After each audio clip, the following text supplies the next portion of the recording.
Hey there fellow creators, Ben here from Cinder Studios, and this week it is time for my first art haul video in 2 years? Has it really been that long?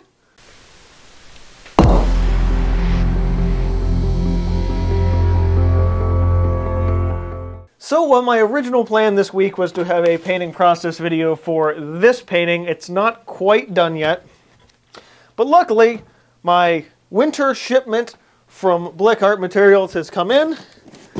It's a little bit snowy since it was sitting outside, but I've been waiting on this all day and I'm super excited to get started on this. As always, for a art haul unboxing type video like this, I just want to say up front, this is not me flaunting anything. I'm just a little bit of an exciting journey.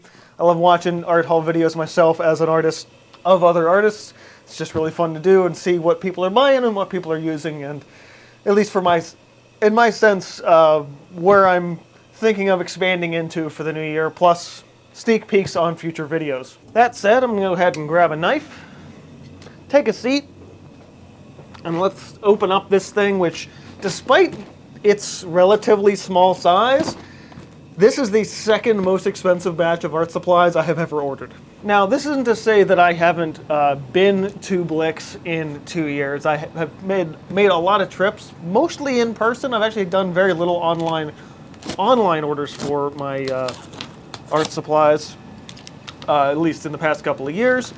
But as usual, it's everything that I'm getting in an online shipment is probably stuff that I can't get in the store. Gave myself a fairly generous budget this time around. I had money from Christmas, I had money from recent print sales and painting sales and things, which gave me a total of 19 different items in this box. So I'm just going to go ahead and work my way through here. I think I want to start, we'll start with this one. That sounds fine. It's a lot of extra wrapping in this for something that probably doesn't need all the extra wrapping. What kind of started me, a lot of things started me on wanting to do a art haul video, but this is kind of where I picked up. Originally I had a plan for last winter's big art haul, and then I got bumped to the summer, then I got bumped to the fall, and then I got bumped again to this winter. So this has kind of been in the plan for a long time. There were a lot of things that I wanted to pick up and then didn't, and then shuffled around, like stretcher bars and stuff that I would like, but I don't really need right now because I do have a plethora of supports. But one thing that I thought I had more of and didn't were some empty paint tubes for empty paint, obviously empty paint. For when I'm making paint, and usually when I'm not making watercolors, I'm making usually tubing up some oils, and I had ground up some chalk pastels to make into paint.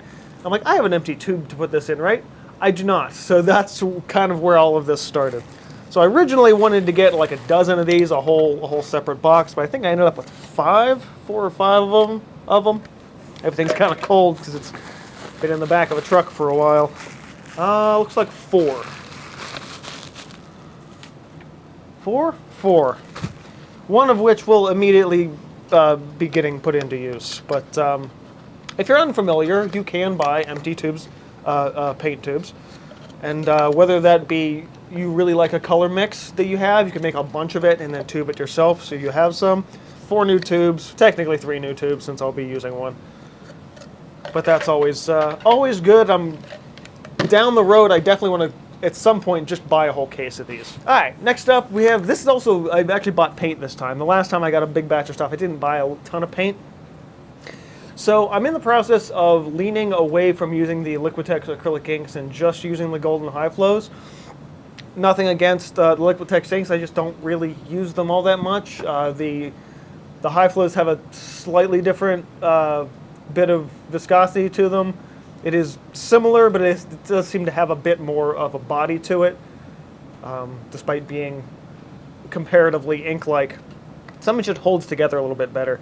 So, like, one color of ink that is, I mean, none of the inks are really low, but I want to make it a point to start using them so I can then replace them other colors and high flows and stuff like that. So I'm going to get probably a whole series of these smaller 1-ounce high flows like this. So this is Phthalo Green Yellow shade. Most people, when they think of phthalo green, they're thinking of phthalo green blue shade. Highly potent color. This, despite being called phthalo, it's not actually the same pigment. It's that's a B. That's weird. I wonder if that's not a typo. PB36. But yeah, really, really interesting color. So it's kind of a nice, reminds me, I bet a lot of colors will call this emerald green, or a lot of paint companies, but I thought this was a nice middle-of-the-road yellowish green color to use in place of the sap green permanent in the inks. So this is eventually going to take that ink's place. I think having a series of my more commonly used ones in the 5-ounce bottles, and then a whole bunch of ones, lesser used ones in the 1-ounce bottles, would probably benefit myself in the studio a little bit better. So this one's actually rather interesting. This seems I have the last one in this box. This is a fairly common tool that I've just never gotten around to getting one of, and that is a black eraser. I have a kneaded eraser, I have an art gum eraser, I have the white plastic vinyl eraser. I've seen them every time I go to the store. I see them, and I'm like, I got to this point when I was buying everything that I had gotten up to the point. I'm like, hey, I've got an extra $8 to spend. Let's get every last supply that I can possibly want within my price range. So yeah, black erasers are supposedly really good for things like pastel and charcoal. I, as always, have been always meaning to do more pastel and charcoal work. So I'm curious to see how this guy performs. I know a lot of artists that just swear by the black erasers. I've just never bothered to pick one up until now. Since we're in pencil land, I'll go ahead and stay in pencil land here for a bit. Also, side note here, there's a lot of people that will say, oh, I don't know why you don't just buy your art supplies on Amazon. And every time I see another artist unboxing stuff, I got a bunch of art supplies on Amazon. I'm like, stop getting your art supplies on Amazon! Not only do the people at Amazon not really understand how to package art supplies and how to keep everything in a really safe way, so a lot of times things end up damaged, but also it's like, are they cheaper? Yeah, but like, they're fucking Amazon. Do yourself a favor and order from like a reputable art supply retailer. It's just better in a grand scheme of things, probably ethically speaking. Anyway, so we're in the realm of pencils. So these are these pencils are really interesting. So a fellow YouTube artist who, I don't know if he still posts anymore. I don't think he does, but a friend of the YouTube art community from about a decade ago, when I started really getting involved in the community that was there. A guy by the name of Daniel Balmer, who went by the moniker the Sullen Squid. It took me a minute to remember.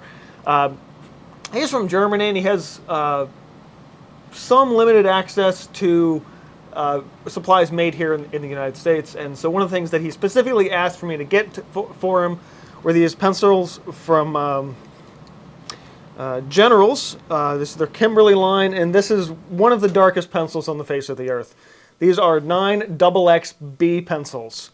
I've never actually seen these in person. They're a little bit thicker than I was expecting them to be. I definitely want to do a few drawings with these and kind of get a feel for them. But I remember they've always kind of been in the back of my mind. I'm like, he made me get him a whole box of these, and I've never actually tried them. So with the little bit extra money I had in my budget, I threw these in as well. Speaking of other things in my budget, more pencils I don't need. I was looking the other night at all the pencils I have in my display back over here. Most of these all came from my late friend Jim, and I kind of have them organized from like some 6H to 6 and 8 and further down B pencils at the bottom. But of the ones I have, I go from 6H to 4H. I don't have any 5H pencils. And come to think of it, even in this couple sets I have for pencils, I don't think I've ever had a 5H pencil. Not that there's a whole lot of, difference between a 6H and a 4H, but it's like, there's a gap there. I don't have that one. And so when I'm actually getting pencils and buying pencils, I don't normally shout out specific brands, because honestly, pencils are pencils, mostly. But my go-to for a drawing pencil is the Faber-Castell 9000 series, the ones with the green paint on them.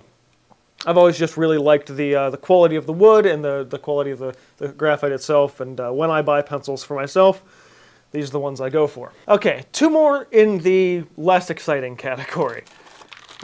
First of these is just some extra paint marker nibs for my Liquitex paint markers. I have one of my two gray paint markers. The nib is basically a nub. There's hardly anything left in here, and it's been needing replaced since the last time I replaced the nibs. I think that when I got them, I replaced a bunch of nibs, and then this is the one that I had left that I didn't have the extra nib to replace. So there's 4 in here. I'll be able to replace this one and have 3 more spares. All right, and the last least exciting thing is just a general restock color, Golden's Titan Buff in the regular heavy body. I was using this color a bunch lately. Actually, the tube I have is mostly full. I just don't have a backup on my shelf, and I was like, as long as I'm buying art supplies, I might as well just have a backup to have. Okay, now let's get into the fun stuff. First of this is some clear gesso. Now technically this is also a restock, but I don't use this very often. And I think the last bottle I bought of this was from the last time I did a video art haul 2 years ago. I use this sometimes in place with the fine pumice gel when I'm doing unusual supports, things I want to keep like wood grain underneath that's still visible. I have a gessoed canvas in the corner that I gessoed with this, so it still has the raw canvas color. At some point I'm going to paint something on that is sort of isolated more to the center of the canvas, so that when you do hang it on the wall, that raw canvas color is still visible. But I was working on, I can't remember what I was working on recently, where I'm like, I might need some clear gesso for this, and I have like a drop of it left in my other bottle, so having a restock is useful for that. And from what I've found, there's only 1 or 2 companies that actually make a clear gesso, and Liquitex happens to be one of them. Speaking of Liquitex, this is one of the things that kicked the price up of this purchase more than I was expecting it to. Last year, Liquitex came out with a product that really caught my attention. So some of you guys may remember a couple of years ago I put out a video called Art Isn't Eco-Friendly. And it was a lot about how most modern art supplies aren't sustainable, or they create waste problems and various issues like that. But then I saw from Liquitex they have canvas made from recycled plastic bottles. So this isn't cotton canvas, this is plastic bottle canvas. I was instantly fascinated and intrigued with this concept. When it was first introduced, I went to Liquitex's website to see if I could get some. It was pretty much immediately sold out from the second they introduced it, and then it had been sold out for like months. So the first I saw their advertisement, I think it was on Instagram for this stuff. It was late last spring, and it's kind of just been in the back of my mind ever since. And I decided, you know what, I really want to get some of this for a just general product review, as well as a way to shout out the fact that they're doing something that solves one of the conservation issues of art, as well, or conservation of materials, rather, not art conservation, not quite the same thing, and also helping solve environmental problems of the overabundance of plastic in our landfills. So per their thing, they say, right on this thing, it says, made from 3 recycled plastic bottles. I know I saw something on the website as well about the wood being ethically and sustainably sourced. So it is still wood. So yeah, I'm quite fascinated by it. Supposedly it works just as well as regular canvas. This will be included in the final video when I get around to making it for this product, but this was expensive. So, preview to that video again. This is not a cost-effective product for artists yet. Maybe if the demand gets up there to where the supply can meet with that, because right now the supply is very low and the demand is very high. And thusly, this 8x10 deep edge canvas costs me about 2.5 times what it would cost for the exact same canvas with regular cotton duck canvas. So this is expensive, so it's not really cost effective to paint on the recycled bottle canvases. But I am excited to see what this can do, and if it can perform as well as regular canvas, then I think this could be a huge step forward in terms of the art community as a whole, in making products that are more sustainable in that sense. So could be a good thing, but right now just too damn expensive. Okay, next up, I was looking for a warm yellow oil paint. Now I have some yellow oil, but it's a Hansa yellow, so it's very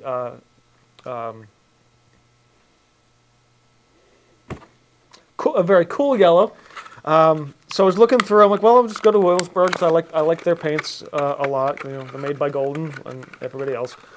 This color caught my attention. It's alizarin yellow. Now it's not alizarin in the sense of alizarin crimson. It's just how their naming works.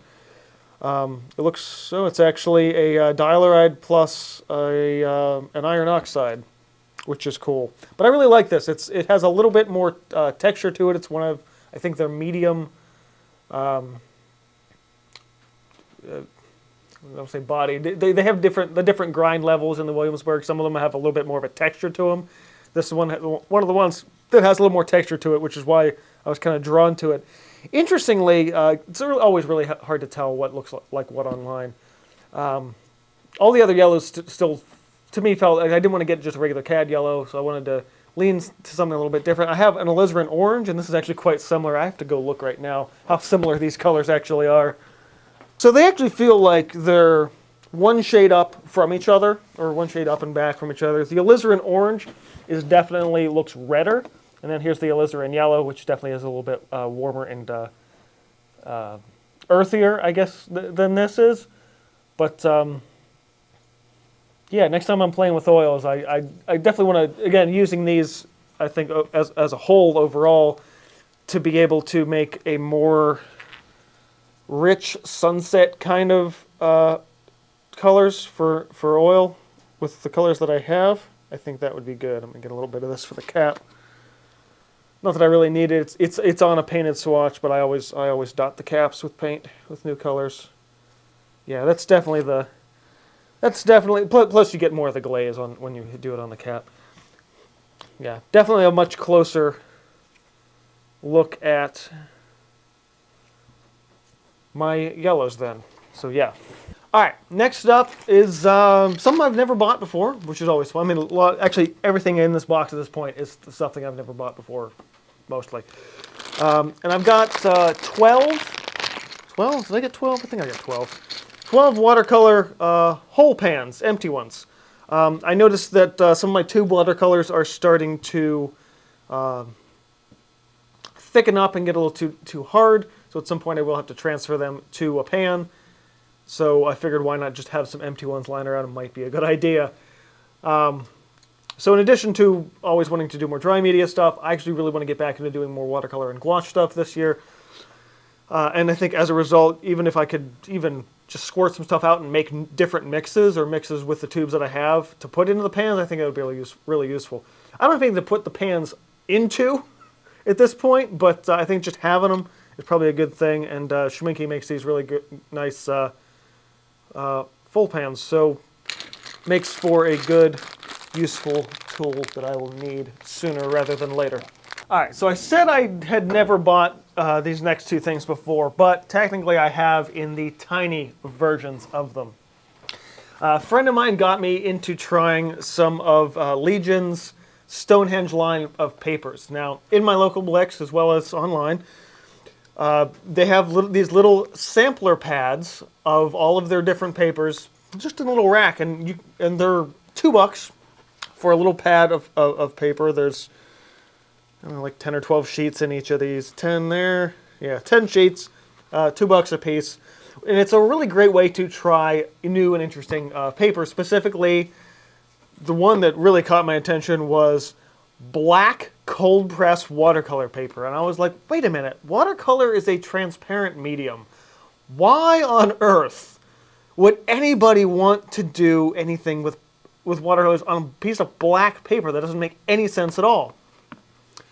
And then a couple of months ago, I dragged out my watercolors and I'm like, let's play with this for a little bit. And I painted a little space nebula piece, which I ended up, I think that I don't even have that piece around. I think I ended up giving that to a friend of mine who really liked it.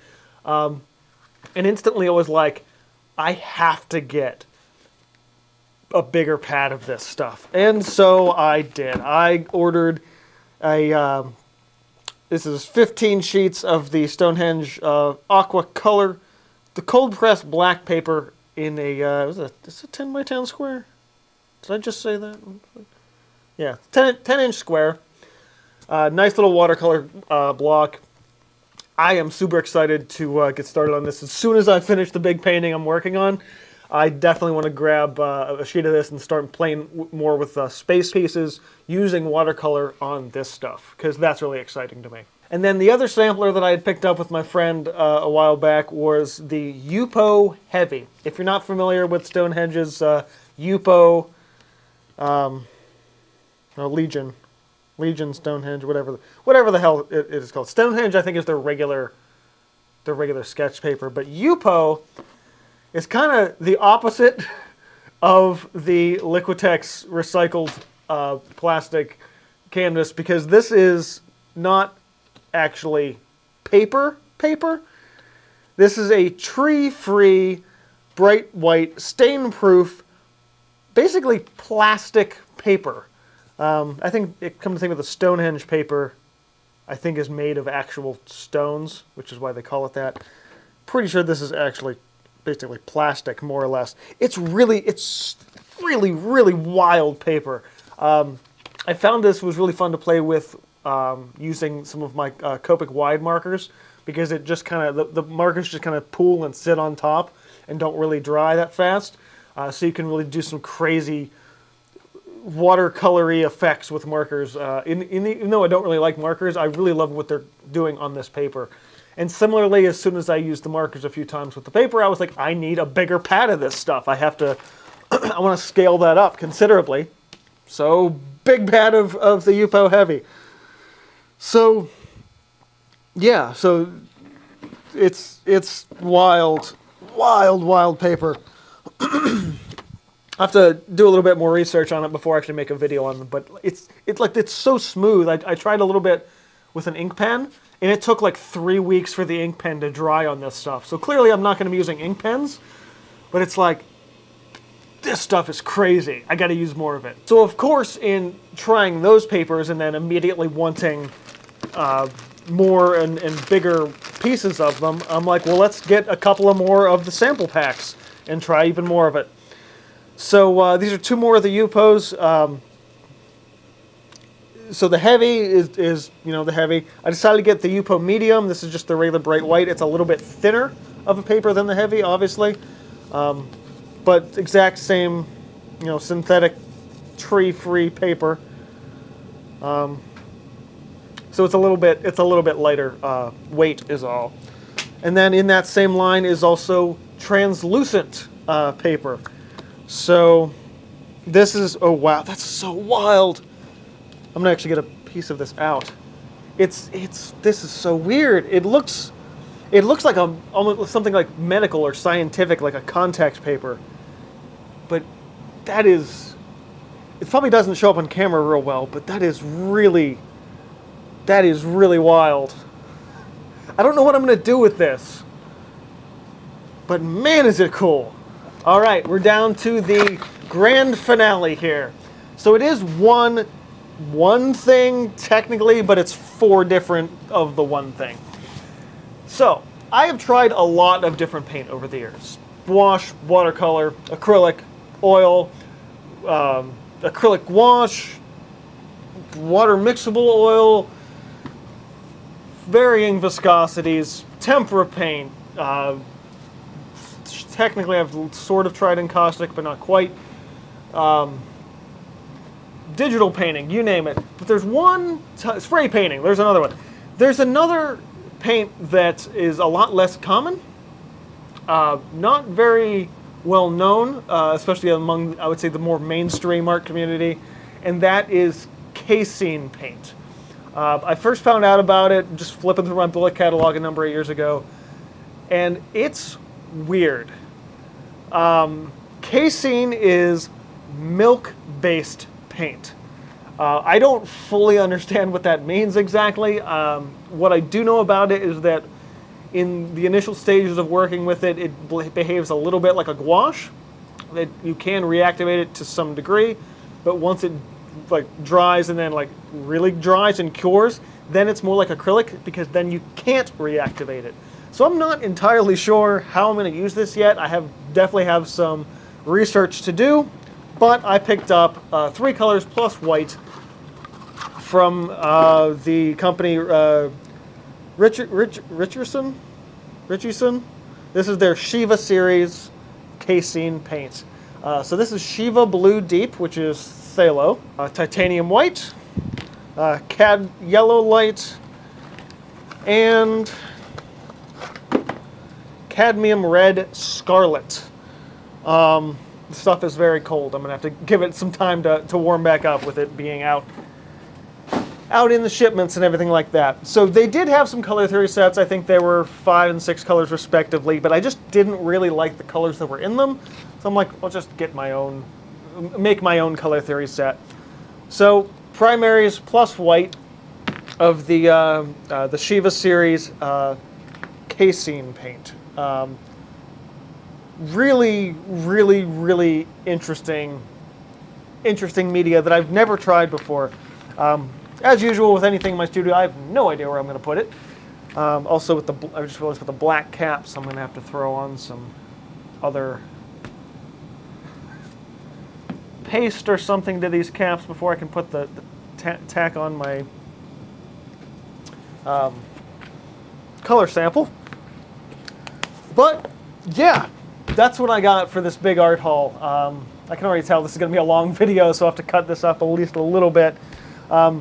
But I'm super excited, really, for all this stuff. There's a lot of weird, new, interesting things in this section, not just including the paper, but I'd say between recycled plastic bottle canvas, and I can't even imagine how they make this. Like, how do you grind down plastic so you can weave it together like canvas? Like, that makes no sense to me at all.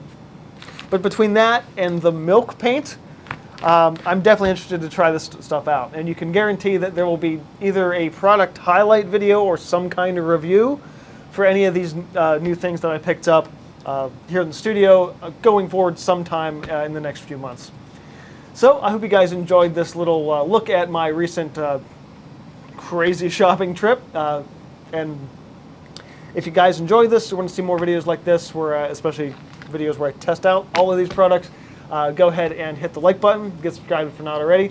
Check me out on the socials in the description box below, including the community Discord, my own website where you can sign up for my newsletter to get a more detailed, in-depth description of what I think about a lot of these products. And this has been Cinder Studios. Keep on creating, and I will see you guys next time.